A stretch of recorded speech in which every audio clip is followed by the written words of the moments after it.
Let's talk about tariffs. These are taxes imposed on goods that are imported from other countries. They represent the hidden tax you never see directly itemized, but it's a tax you always end up paying, one way or another. Tariffs quietly inflate the price of almost everything we buy, impacting your purchasing power. Consider your morning coffee, or the car you drive. You won't see the tariff explicitly listed on the receipt, but your wallet definitely feels the pinch. The money you have available shrinks a little bit more. That imported coffee mug sitting on your desk? If the government slaps a tariff on it as it crosses the border, that extra cost inevitably lands right on you, the consumer. Companies, by and large, don't simply absorb those costs. They pass them on to you, the buyer. This isn't some abstract economic theory. It's a very real cost baked directly into the price of everyday goods we all rely on. Politicians often claim that tariffs are necessary to protect domestic industries, but in reality they primarily serve to make you pay more for the things you need, for your everyday stuff. It's a bit like trying to protect a village from a dragon by burning down half of the houses within the village walls. We constantly argue about the price of gasoline and the rising costs of groceries, but we rarely stop to consider the policies that are quietly and consistently making those things more expensive. If everyone truly realized how a seemingly simple tariff on steel or aluminum directly impacts the price of their next car, or the refrigerator in their kitchen, they'd likely start asking some very tough questions about these policies. And that's precisely what some people in positions of power are hoping you simply won't do. They benefit from your silence. So let's start asking those questions. What are tariffs really costing you, the average consumer, in real-world terms? It's time to find out. So, what exactly is a tariff? Well, in its simplest form, a tariff is just a tax. It's a specific kind of tax, levied by a government. Specifically, it's a tax on imported goods. Think of it as a border toll for products crossing into a country. When foreign goods arrive at a nation's ports or borders, the government charges an extra fee, effectively making those imported items more expensive than locally produced options. The underlying idea? The hope is that you'll choose to buy American because it's the cheaper alternative. Tariffs have been around for centuries, a tool used by governments throughout history, supposedly to protect local jobs, bolster domestic industries, and encourage local production. But the economy isn't simple, it's a complex web of interconnected systems. For example, raise the price of imported steel through a tariff and suddenly every American company, every single business using steel in their products or construction pays more too. And domestic suppliers often raise their prices as well since they now have the leverage to do so, and predictably other countries retaliate, slapping tariffs on American goods in response. And that's how trade wars start. In a trade war, everyone ultimately loses, but especially the consumers, who bear the brunt of the increased costs. It's less a strategic chess match with calculated moves, and more like a chaotic food fight, where everyone ends up getting messy and covered in the aftermath. The end result?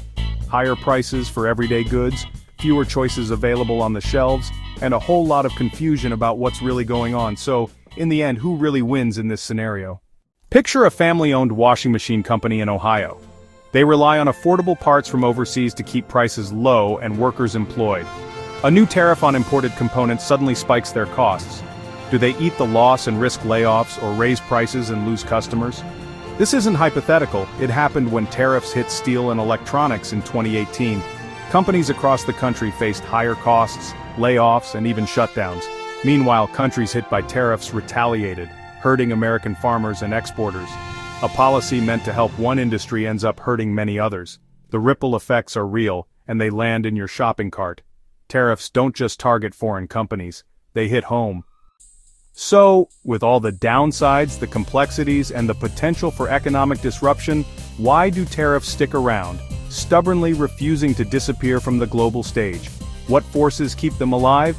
Because a select few win big, reaping substantial rewards, even if the vast majority ultimately lose out in the long run. Domestic producers, like steel companies for example, absolutely love tariffs. They are their biggest cheerleaders. They get the golden opportunity to raise their prices, leading to increased profits and bigger bottom lines.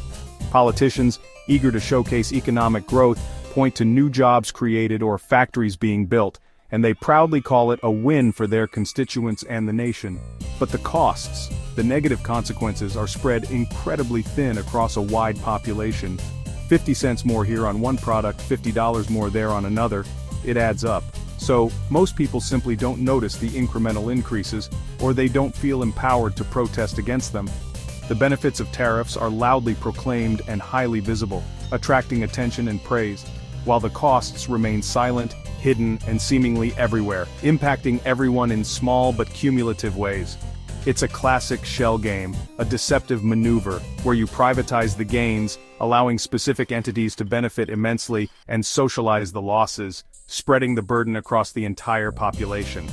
A select handful of industries receive a significant boost, enjoying increased profits and market share, but this boost is ultimately paid for by everyone else, by the consumers and taxpayers who bear the hidden costs. Politically speaking, it's a brilliant strategy, a way to garner support and project an image of economic strength.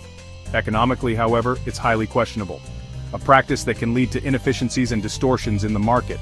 The underlying logic sounds deceptively simple and appealing.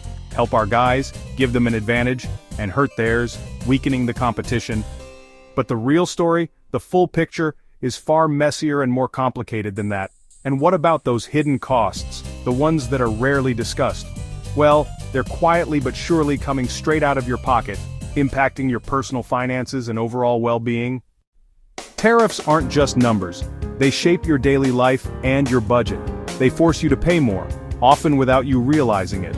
The promise to protect jobs ignores the jobs lost elsewhere, and the higher prices you pay. When politicians talk tough on trade, ask, who benefits? Who pays? Usually it's you footing the bill through higher prices and fewer choices. The debate over tariffs is really about what kind of economy we want. So, next time you shop, remember, there's a hidden price tag on almost everything. Is it worth it? That's for you to decide.